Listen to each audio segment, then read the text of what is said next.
السلام علیکم ناظرین، قصص الانبیاء کی تیسری قسط میں خوش آمدید۔ آج کی اس ویڈیو میں ہم بات کریں گے قوم عاد کے بارے میں۔ آپ سے گزارش ہے کہ ویڈیو کو اینڈ تک دیکھیں اور ہمارے چینل کو سبسکرائب ضرور کیجیے۔ حضرت ہود علیہ السلام قوم عاد سے تعلق رکھتے تھے۔ آپ علیہ السلام عاد ہی کے شریف اور نیک گھرانے میں پیدا ہوئے۔ حضرت ہود علیہ السلام اللہ کی طرف سے قوم عاد کو سچائی کا راستہ دکھانے کے لیے بھیجے گئے تھے۔ عاد کی قوم گمراہی میں مبتلا تھی۔ طرح طرح کے برے کام کرنا، ظلم زیادتی اور لوٹ مار کرنا ان کی عادت بن چکی تھی۔ خاص کر کمزور طبقہ ان کے ظلم و زیادتی کا شکار تھے۔ غریب کاشتکاروں کی زمینیں اور ان میں پیدا ہونے والا اناج ہی لیا کرتے تھے، انہیں فصل اگانے کی بھی مہلت نہیں دیتے تھے، اس لیے کمزور طبقہ بھوک میں اپنے دن گزارتا تھا۔ قوم عاد کا پیشہ کاشتکاری تھا۔ وہ زراعت کے طریقوں سے بھی اچھی طرح واقف تھے۔ اس کے علاوہ پہاڑوں کی چٹانیں کاٹ کر ان پتھروں سے مضبوط عمارتیں بناتے، پہاڑ کے غاروں میں بھی رہتے تھے، پتھروں سے شکار کرتے تھے، جانوروں کو آگ میں بھون کر کھاتے۔ عاد کے قوم عیش و عشرت کی زندگی بسر کرتے تھے، لیکن غریب اور محتاجوں کا خیال نہیں رکھتے تھے۔ بھوکھوں کو کھانا نہیں کھلاتے، بلکہ ان کے پاس جو کچھ بھی کھانے کے لیے ہوتا چھین لیتے تھے۔ جو لوگ اللہ کو بھول کر پتھروں کی پوجا کرتے تھے، ان کے دل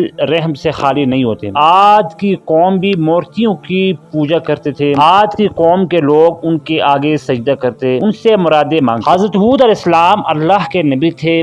وہ بت پرستی سے روکتے تھے، ظالموں کو ظلم کرنے سے روکتے، ایک اللہ کی طرف بلاتے۔ آپ علیہ السلام اپنی قوم سے کہتے، اے قوم، اللہ ہی کی عبادت کرو، اس کے سوا کوئی معبود نہیں ہے، اس کے سوا کوئی عبادت کے لائق نہیں ہے۔ وہی ایک ذات ہے جس کی عبادت کرنی چاہیے، جس نے زمین، آسمان، شجر اور حجر کو پیدا کیا۔ اے قوم، تمہیں کیا ہو گیا ہے؟ اللہ کو چھوڑ کر بتوں کی پوجا کرتے ہو۔ ان بتوں کی پوجا سے تمہیں کچھ حاصل نہیں ہوگا، یہ تمہاری طرح کمزور ہے۔ بہتر یہی ہے کہ تم ان بتوں سے منہ موڑ لو جنہیں تم نے اپنے ہاتھوں سے بنایا ہے۔ حضرت ہود علیہ السلام نے اپنی قوم کو نصیحت کرتے ہوئے کہا، اللہ تعالیٰ نے تمہیں اور ساری کائنات کو پیدا کیا، زمین میں رزق کا سامان پیدا کیا، تم کھیتی باڑی کرتے ہو، تم زمین سے زیادہ اناج حاصل کرتے ہو، اس کے باوجود تم دوسروں کا اناج چھینتے ہو، بلکہ تمہیں تو چاہیے تھا کہ اپنے اناج میں سے محتاجی اور غریبوں کا حصہ نکالتے، بھوکھوں کو کھانا کھلاتے تاکہ وہ بھی تمہاری طرح زندہ رہ سکیں، لیکن تم ایسا نہیں کرتے۔ جو کچھ اللہ نے تمہیں دیا ہے اس کا شکر بجا لاؤ۔ اس کا طریقہ یہ ہے کہ جن کے پاس اناج نہیں ہے تم انہیں کھانے پینے کا سامان دو، اگر تم ایسا نہیں کرتے تو یہ تمہاری بدبختی کی علامت ہے۔ حضرت ہود علیہ السلام کی نصیحتیں سن کر لوگ جواب دیتے، ہم سے کیا چاہتے ہو؟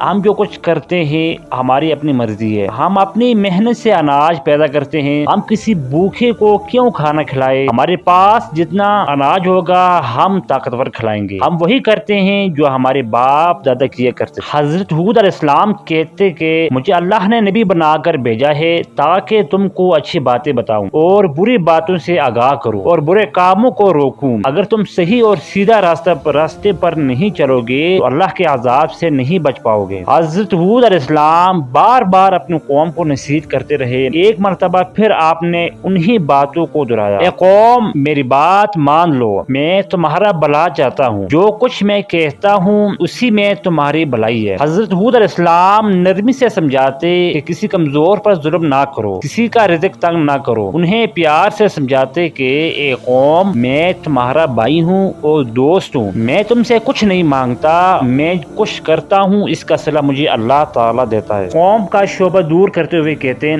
اے قوم، کیا تم یہ نہیں سمجھ رہی ہو کہ مجھ پر ایمان لاؤ گے تمہاری کھیتی باڑی برباد ہو جائے گی اور تمہاری عیش عشرت میں خلل پڑے گا؟ ایسا کبھی نہ سوچو، اگر تم بتوں کی پوجا چھوڑ دو اور مجھ پر ایمان لاؤ تو اللہ تعالیٰ تمہارے مال اور اولاد میں برکت دے گا اور تمہیں قوت عطا کرے گا۔ آپ علیہ السلام نے اگلے زمانے کی باتیں یاد دلاتے ہوئے کہا، اے قوم، کیا اللہ نے گمراہوں کو ہدایت دینے کے لیے حضرت نوح علیہ السلام کو نبی بنا کر نہیں بھیجا؟ اس قوم نے اللہ کی باتوں کا انکار کیا تو کس طرح اللہ کے عذاب نے انہیں پکڑا تھا، پھر تم میرے نبی ہونے کا کیوں انکار کرتے ہو؟ آپ علیہ السلام نے